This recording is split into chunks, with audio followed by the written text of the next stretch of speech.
आदरणीय प्रमुख अतिथि, उपाध्यक्षज्यू, प्रमुख प्रशासकीय अधिकारीज्यू, गाउँसभाका सदस्यज्यूहरू, पूर्व जनप्रतिनिधिहरू, राजनीतिक दलका प्रमुख तथा प्रतिनिधिज्यूहरू, कर्मचारी मित्रहरू, सुरक्षा निकाय, सञ्चारकर्मी तथा सम्पूर्ण क्षमतावासी दाजुभाइ तथा दिदीबहिनीहरू, नेपालको संविधानले परिकल्पना गरेको समृद्ध, समानता र समाजवाद उन्मुख अर्थतन्त्र निर्माणको राष्ट्रिय लक्ष्यलाई आत्मसात गर्दै स्थानीय सरकार सञ्चालन ऐन 2074 तथा संघीय लोकतान्त्रिक गणतन्त्र नेपालको संविधानद्वारा स्थानीय तहलाई प्रदत्त अधिकार, दायित्व र जिम्मेवारीलाई प्रभावकारी रूपमा कार्यान्वयन गर्ने उद्देश्यका साथ सिम्ता गाउँपालिकाको आर्थिक वर्ष 2083 र 84 को वार्षिक नीति तथा कार्यक्रम यस सम्मानित सभाको उद्घाटन सत्र समक्ष प्रस्तुत गर्न पाउँदा गौरवान्वित भएको छु।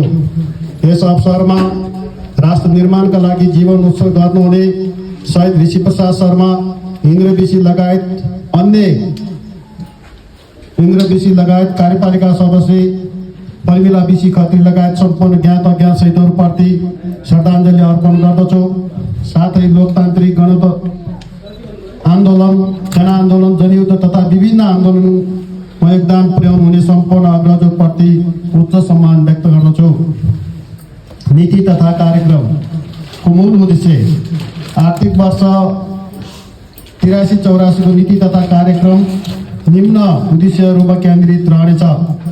उत्पादन, उत्पादकत्व र रोजगारी वृद्धि गर्ने, कृषि तथा पशुपालन क्षेत्रलाई व्यावसायिकरण गर्ने, गुणस्तरीय शिक्षा र स्वास्थ्य सेवामा नागरिकको पहुँच सुनिश्चित गर्ने, दिगो पूर्वाधार विकास मार्फत जीवन स्तर उकास्ने, सुशासन र शानदार पारदर्शी र जवाबदेहिताको प्रवर्धन गर्ने, महिला, दलित, जनजाति, ज्येष्ठ नागरिक, बालबालिका तथा अपाङ्गता भएका व्यक्तिहरूको सशक्तिकरण गर्ने, वातावरण संरक्षण तथा विपद जोखिम न्यूनीकरण गर्ने, यी चाहिँ मुख्य उद्देश्यहरू हुन्।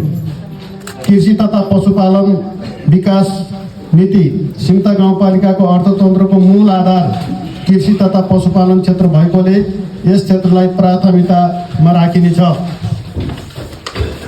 प्रत्येक वडामा कम्तीमा एक कृषि उत्पादन पकेट क्षेत्र विकास गरिनेछ।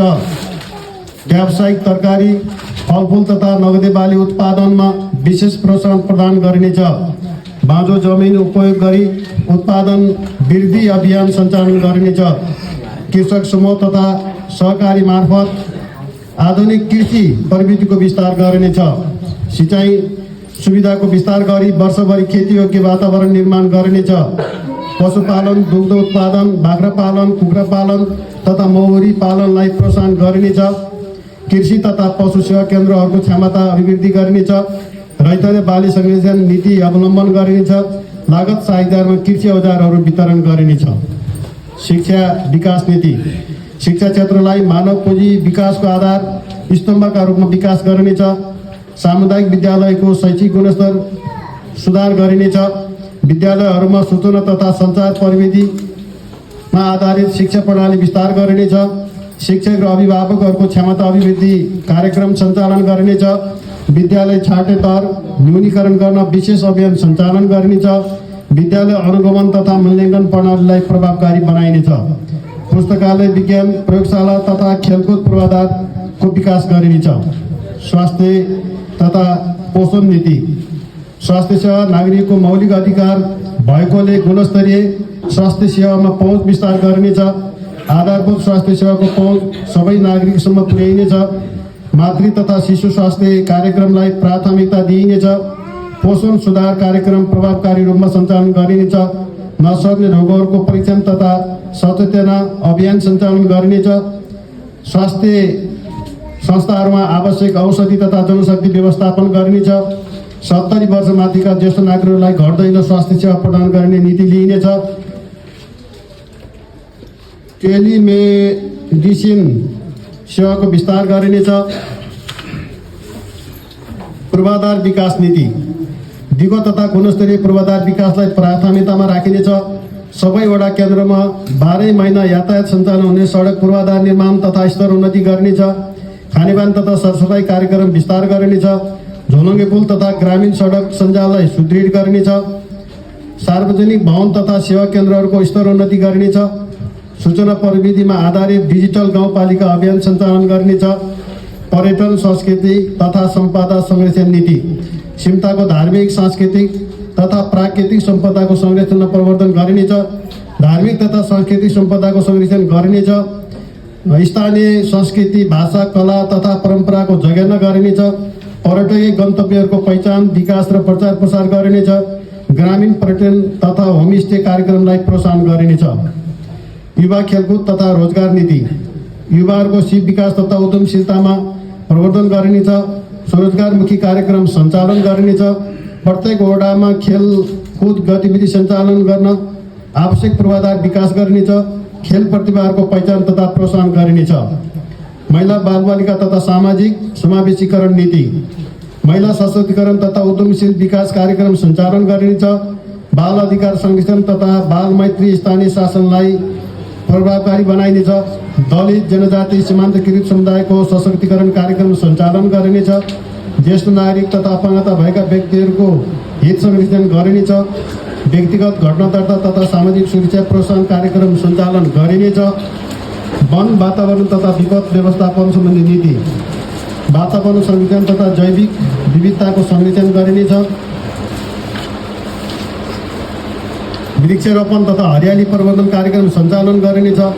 जलवायु परिवर्तनका असर र न्यूनीकरण कार्यक्रम सञ्चालन गरिनेछ।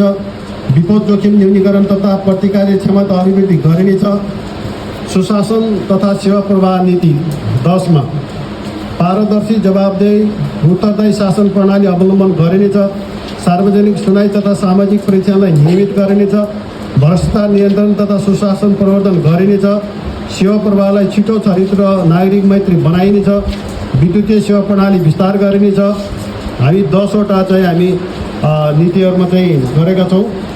उपस्थित सम्पूर्ण महानुभावहरूमा यो नीति तथा कार्यक्रम समृद्ध नेपाल सुखी नेपालीको राष्ट्रिय आकाङ्क्षालाई आत्मसात गर्दै समृद्ध सिमता, सुखी सिमतालीको र सिमताको मूल ध्येयका साथ शिक्षा, स्वास्थ्य, पर्यटन, पूर्वाधार, कृषि र प्रविधि, दिगो विकास, सुशासन, सिमतालीको समृद्धिको नारा हाम्रो सरकारका प्रत्येक कार्यहरूको केन्द्रबिन्दु आम नागरिकलाई हुनेछ।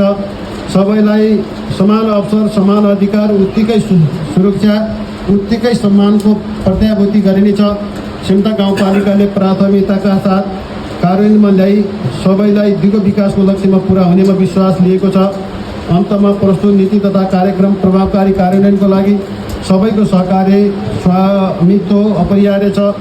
यस सफल कार्यान्वयनका लागि सम्पूर्ण सरकारी निकाय, राजनीतिक दलहरू, साझेदार निकायहरू, सङ्घ संस्थाहरू, निजी तथा सरकारी क्षेत्र लगायत सबैको सद्भाव र सहयोगमा हुने विश्वासमा छु।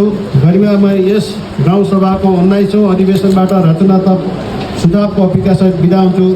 धन्यवाद। नमस्ते।